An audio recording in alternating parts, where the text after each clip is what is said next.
आप सभी भाई-बहनों का आध्यात्मिक ज्ञानात्मक चैनल की ब्रह्म मुहूर्त ज्ञान उपदेश कक्षा में एक बार फिर स्वागत है।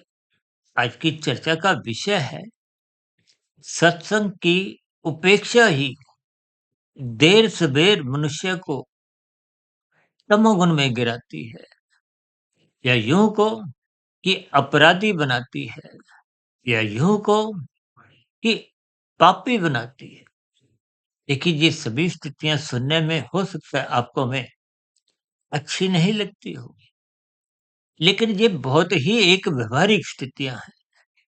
कब जीवन में आपके हमारे ये सभी स्थितियाँ कितने-कितने अंश में बनना आरंभ हो जाती हैं, मनुष्य को इसका बोध नहीं होता। और बोध कब होता है? जब मनुष्य का जीवन लगभग समाप्ति की ओर होता है, मृत्यु की ओर होता है या यूँ को मृत्यु के अंतिम क्षणों की स्थितियों में इन सभी बातों का मनुष्य को थोड़ा पश्चाताप होता है, आत्मग्लानि होती है।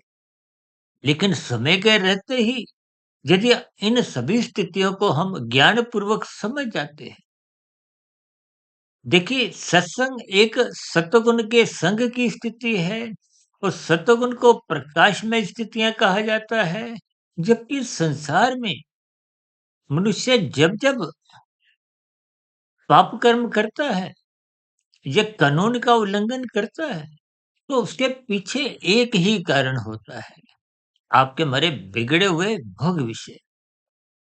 ये भोग विषय देखिए कानून का भी उल्लंघन करवाते हैं और शास्त्र विरुद्ध भी कब कितने पाप कर्म करवाते हुए आपका हमारा क्रमशः बिगाड़ते हैं, बुरे संस्कार बनाते हैं। इन सभी स्थितियों का आपको में बोध नहीं होता। इसलिए शास्त्रों में बार-बार कहा गया कि सभी मनुष्यों को सत्संग गहरे तल पे निरंतर जीवन में बनाए रखना चाहिए, करते रहना चाहिए। देखिए जैसे आपके हमारे जीवन में प्रकाश नहीं होता, तो आप और हम देखिए बल्ब ट्यूब जलाते हैं, शाम को अंधकार में स्थितियाँ जैसे ही अपना अस्तित्व बनाती है, सूर्य के डूबते ही अंधकार में स्थितियाँ बनना एक स्वाभाविक स्थिति है। जब प्रकाश के कमज़ोर होते जब प्रकाश के समाप्त होते ही अंधकार में स्थितियाँ अपने आप बन जाती हैं। यानी कि जब-जब ज्ञान में स्थितियाँ कमज़ोर होती हैं, जब-जब सत्वगुण कमज़ोर होता है, सत्संग की एक न्यून स्थितियाँ होती हैं, ज्ञान की न्यूनता होती है। इसका अभिप्राय क्या है? देखिए जब आप सत्वगुण का संग नहीं करते, देखिए उपेक्षा करने का मतलब ही यही है कि आपके जीवन में जो सत्संग रूपी खुराक पहुँचनी चाहिए, वो पहुँच नहीं पाती। ज्ञान रूपी प्रकाश जब पहुँच नहीं पाता, तो फिर भीतर में बुद्धि के स्तर पर अंधकार में स्थितियाँ रहती हैं। जब बुद्धि अंधकार में रहती है, देखिए हम तो बार-बार कहते हैं ना बुद्धि रूपी बल्ब को सदा ही ऑन रखो। यहाँ ऑन रखने का मतलब क्या है?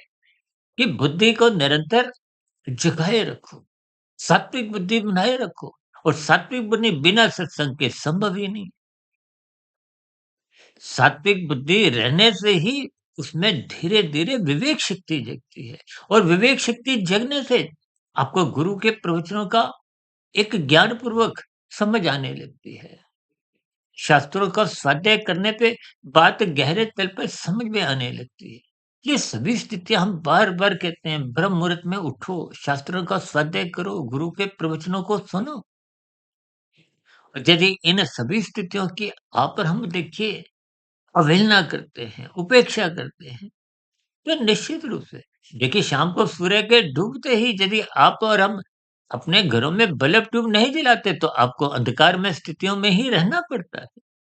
उस अंधकार में स्थितियों से तो आप और हम बचना चाहते हैं। क्यों? क्योंकि तन के स्तर पर फिर ठोकरें लगती हैं, आपकी हमारी क्रियाएँ सही दिशा में हो नहीं पाती। देखिए जब तन के स्तर पर अंधकार में ठोकरें लगती हैं और ठोकरों में देखिए कोई सुख की अनुभूति नहीं होती, पीड़ा होती है। कभी-कभी आप देखिए अंधकारमय स्थितियों में कुछ कार्य करने की कोशिश करते हैं तो अक्सर वो कार्य हो नहीं पाता।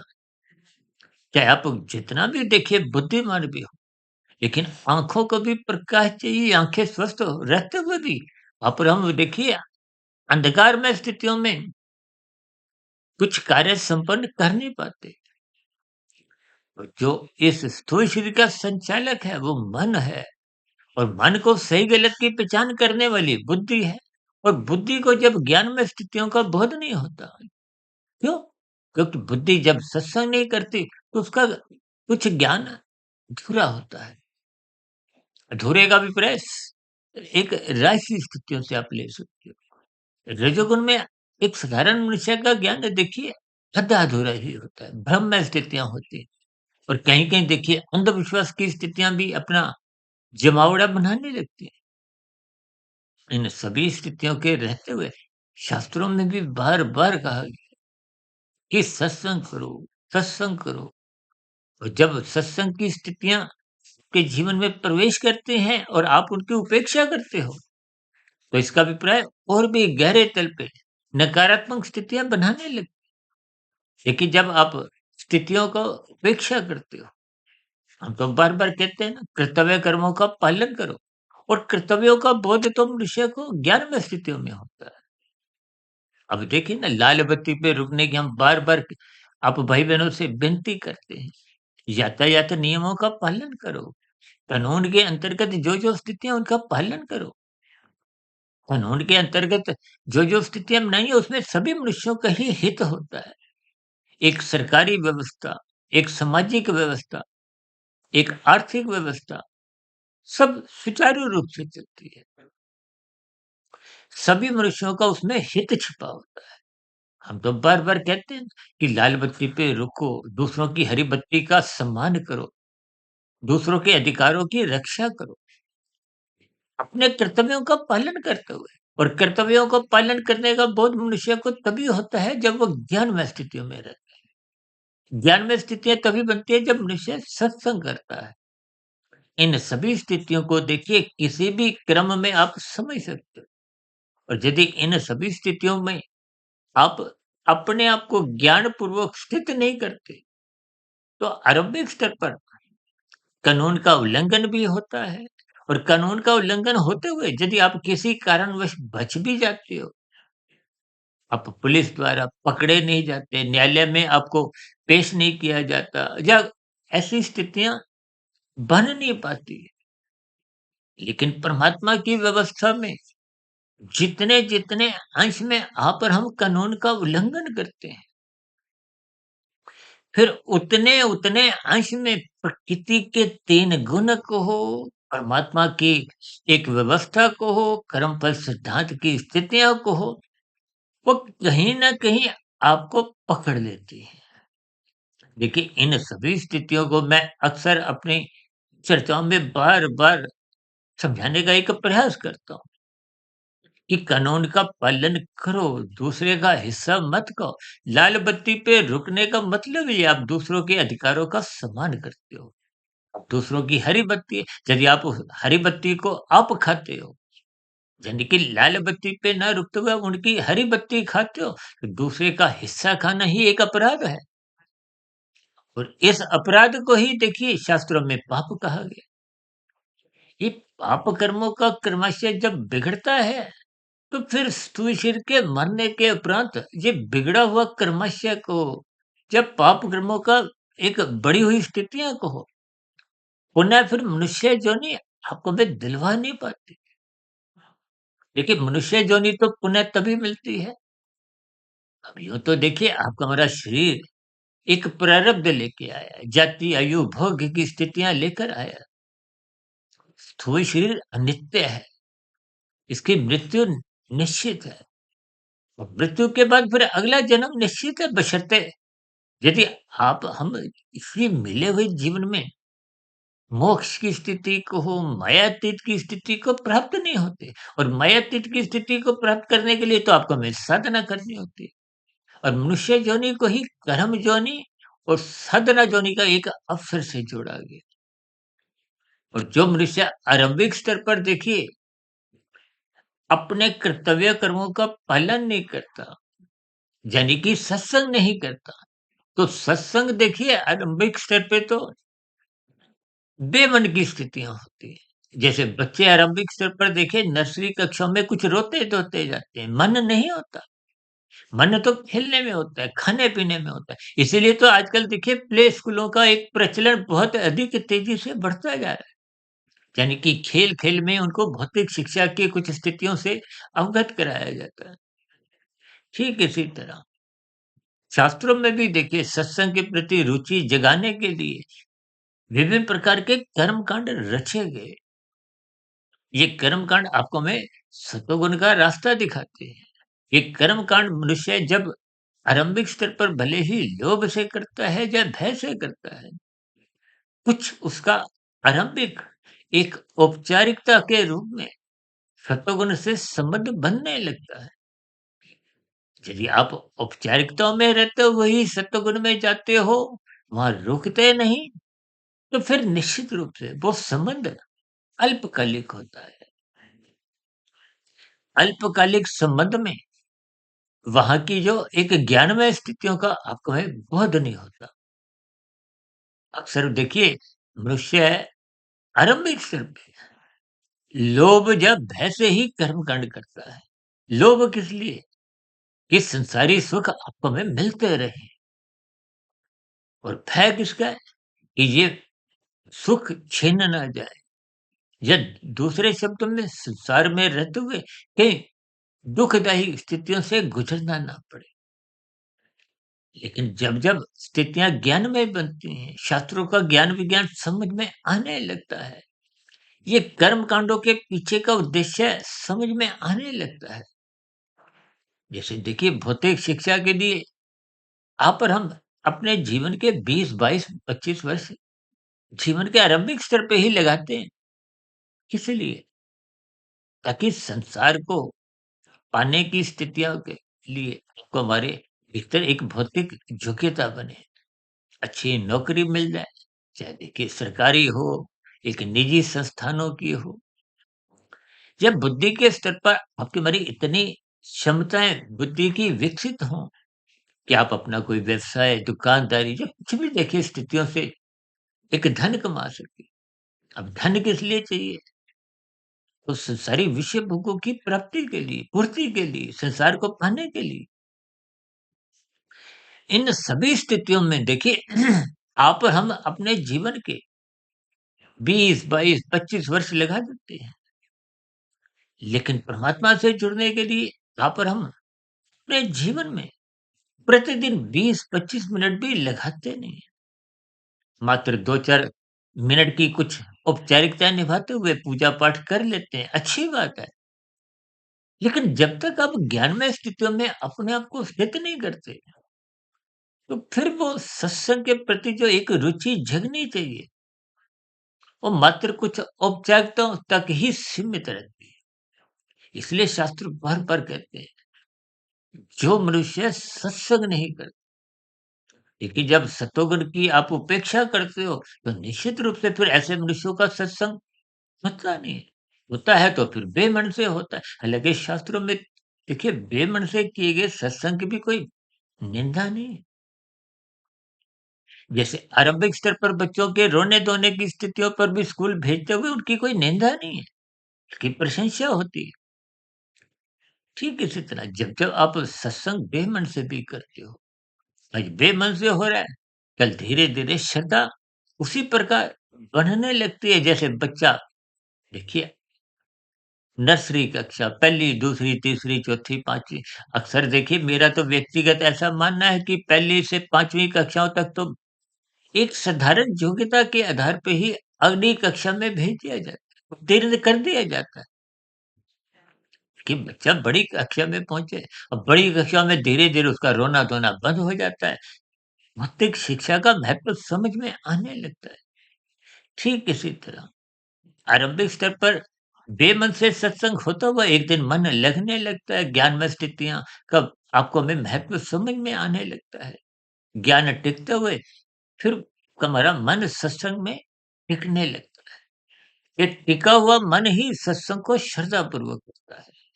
वो श्रद्धापूर्वक किए गए सत्संग का जब आप चिंतन मनन ब्रह्म मुहूर्त में करते हो, तो आध्यात्मिक उन्नति के दरवाजे क्रमशः खुलने लगते हैं।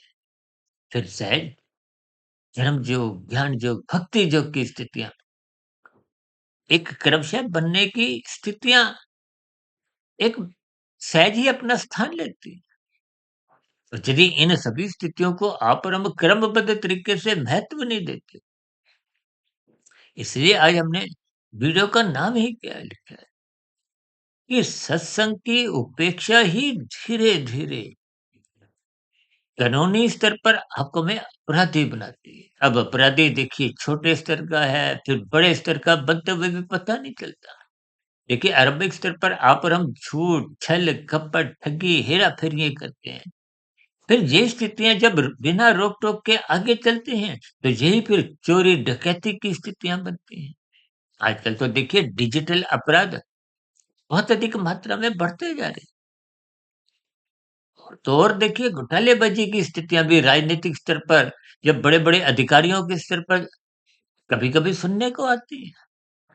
अब ऐसी स्थितियों में देखिए जब आपके हमारे पास अनेकों सब कुछ है, वेतन कहो, धन कहो और भी देखिए जितनी एक सुविधाएँ हैं, कभी-कभी उन सभी सुविधाओं के होते हुए भी सत्संग के अभाव में देखिए जब आप सत्संग की उपेक्षा करते हो तो उसका सत्संग का अभाव बना रहता है, ज्ञान में स्थितियाँ कमज़ोर होती हैं।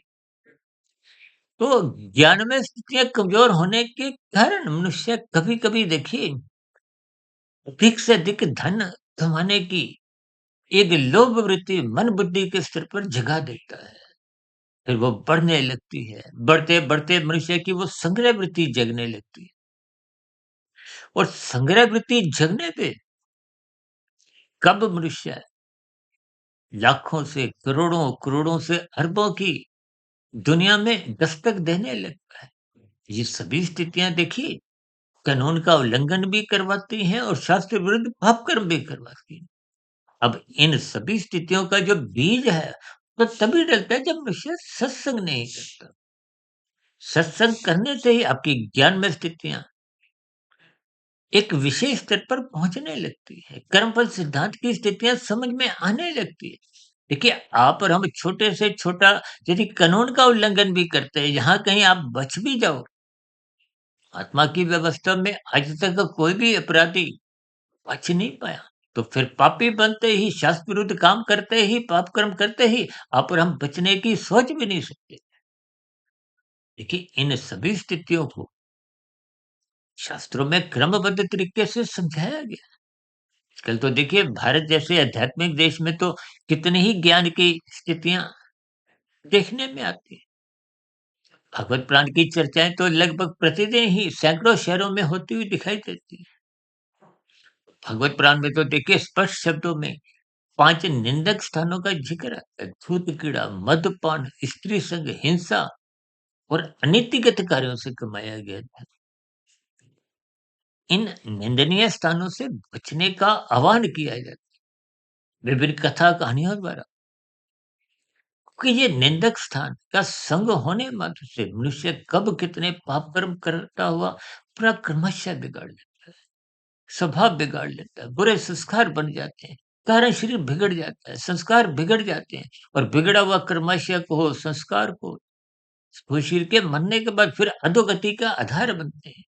देखिए कर्मफल सिद्धांत के अंतर्गत जैसी भी स्थितियां बन चुकी होती है उनमें किसी भी प्रकार का देखिए कोई परिवर्तन कर्मफल सिद्धांत के अंतर्गत आपको हमारी अगली जोनी का निर्धारण वो क्रमशः संस्कार ही करते हैं।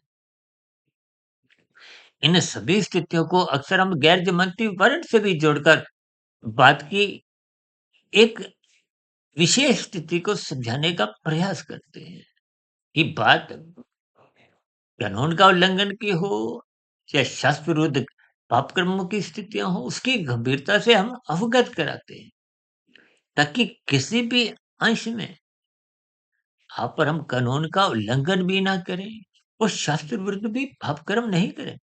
देखिए यूं तो साधारण स्थितियों में मांसाहार भोजन खाने पे कोई कानून की बाधा नहीं है का कोई कानून का उल्लंघन नहीं होता। लेकिन शास्त्र तो आपको हमें मना करते हैं कि किसी भी जीव की हिंसा मत करो।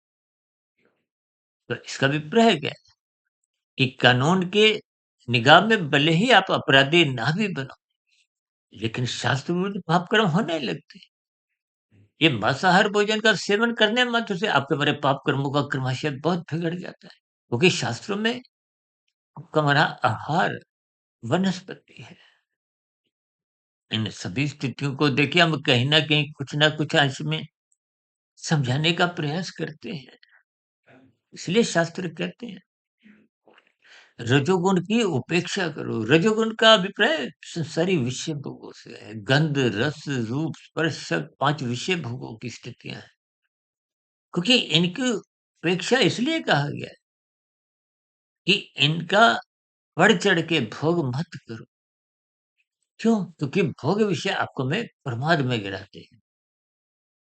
प्रमाद में गिरने के बाद मनुष्य को ये सत्संग की बातें अच्छी नहीं लगती। ब्याह-शादियों में आप देखते ही हो ना, कुछ राशि स्थितियाँ आजकल तो देखिए प्री वेडिंग की स्थितियाँ कुछ बिगड़ती जा रही हैं।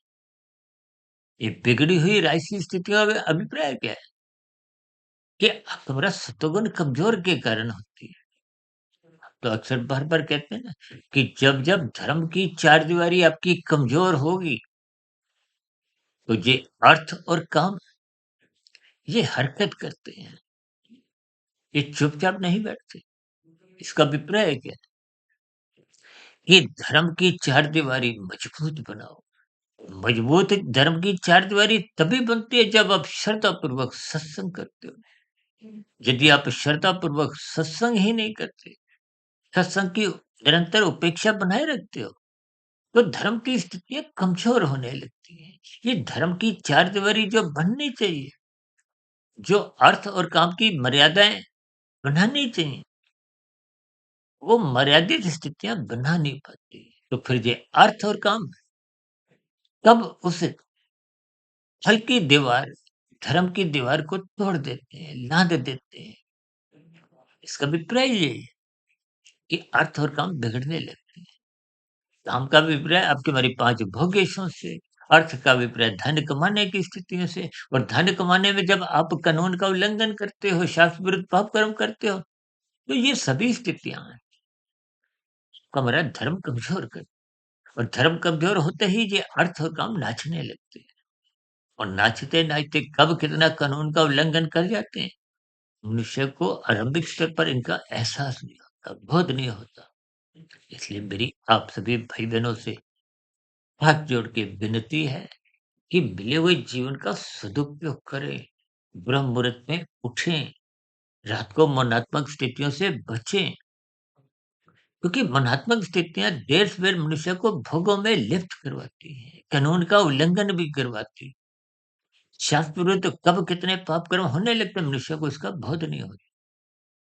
इसलिए सभी भाई-बहनों को श्रद्धापूर्वक कर्मकांड भी करते रहना चाहिए, सत्संग श्रद्धापूर्वक करते रहना चाहिए। उस श्रद्धापूर्वक किए गए सत्संग का समय के रहते-रहते ब्रह्म मुहूर्त में उठते हुए पर चिंतन करें, उस पर मनन करें, निरंतर उस पे शोध करते रहें। हम तो बार-बार यहाँ तक कहते हैं कि जो-जो स्थितियाँ आपको मेरी समझाई गई तर्क संगत नहीं लगती, आप प्रश्न रखें, उन स्थितियों पर आप चिंतन करें।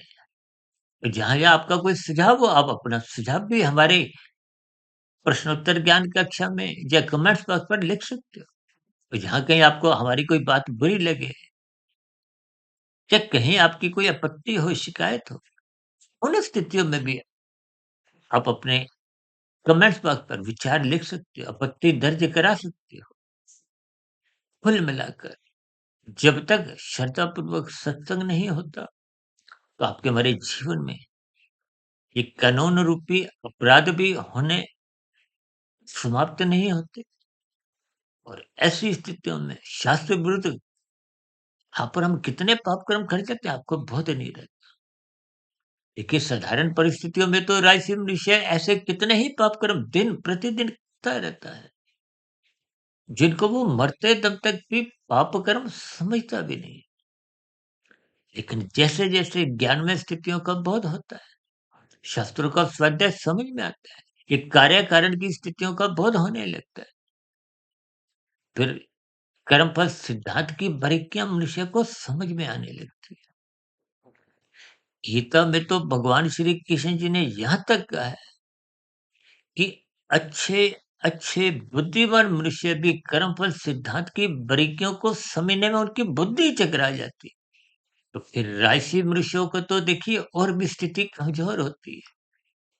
राशि मनुष्यों की तो बुद्धि धुंधली होती है, कुछ नपी तुली ही होती है।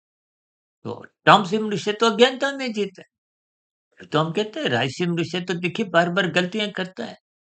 तामसी मनुष्य तो गलतियों में ही जीता है। सात्विक मनुष्यों से भी गलतियाँ होती हैं, लेकिन वो अपनी गलतियों में निरंतर सुधार करते हैं। तो आप सभी भाई-बहनों को भी अपने जीवन में निरंतर सत्संग करते रहना चाहिए। यानी कि अपराधों से बचने के लिए, पाप कर्मों से बचने के लिए श्रद्धापूर्वक सत्संग करते रहिए, ब्रह्म मुहूर्त में उठते रहिए, निरंतर इन सभी स्थितियों पर चिंतन, मनन, शोध बनाते रहिए, ताकि कार्य शरीर में शुभ संस्कार पहुँचने लगे, बनने लगे। तभी वो पहुँचेंगे शुभ संस्कार, वो पहले के बुरे संस्कार जो आपसे पाप कर्म करवाते थे, अपराध करवाते थे, वो फिर शांत होने लगते हैं, कमज़ोर होने लगते हैं। शास्त्रों में कहा गया है, उन बुरे संस्कारों को दग्ध-बीज करो, क्योंकि कमज़ोर बुरा संस्कार 10 साल बाद जग जाए, 20 साल बाद जग जाए, अगले जन्म में जग जाए, पता नहीं चलता। इन संस्कारों की स्थितियों को हमें ज्ञानपूर्वक समझना चाहिए। इसलिए मेरी आप सभी भाई-बहनों से विनती है कि मिले हुए जीवन में श्रद्धापूर्वक सत्संग करते रहिए, किन्हीं भी परिस्थितियों में। यानी कि जीवन में अनुकूल परिस्थितियाँ रहें, चाहे प्रतिकूल परिस्थितियाँ भी रहें, सत्संग की उपेक्षा कभी मत करो। इन्हीं शुभकामनाओं के साथ चर्चा विशेष का यहीं विराम देते हैं। दिन में आध्यात्मिक ऑक्सीजन के रूप में, लघु ज्ञान संदेश के रूप में फिर मिलेंगे और शाम को सर्व कल्याण वृक्ष की ज्ञान कक्षा में ऐसे ही ज्ञानमय स्थितियों का सिलसिला आपका मेरा बना रहे, ताकि हम सभी भाई-बहन ज्ञानमय स्थितियों में रहते हुए परमात्मा की सम्मुखता निरंतर बनाने का एक प्रयास करते रहे। इन्हीं शुभकामनाओं के साथ चर्चा विशेष का यहीं विराम देते हैं। आप सभी भाई-बहनों का इस चर्चा विशेष को ध्यानपूर्वक, धैर्यपूर्वक और गंभीरतापूर्वक सुनने के लिए बहुत-बहुत धन्यवाद।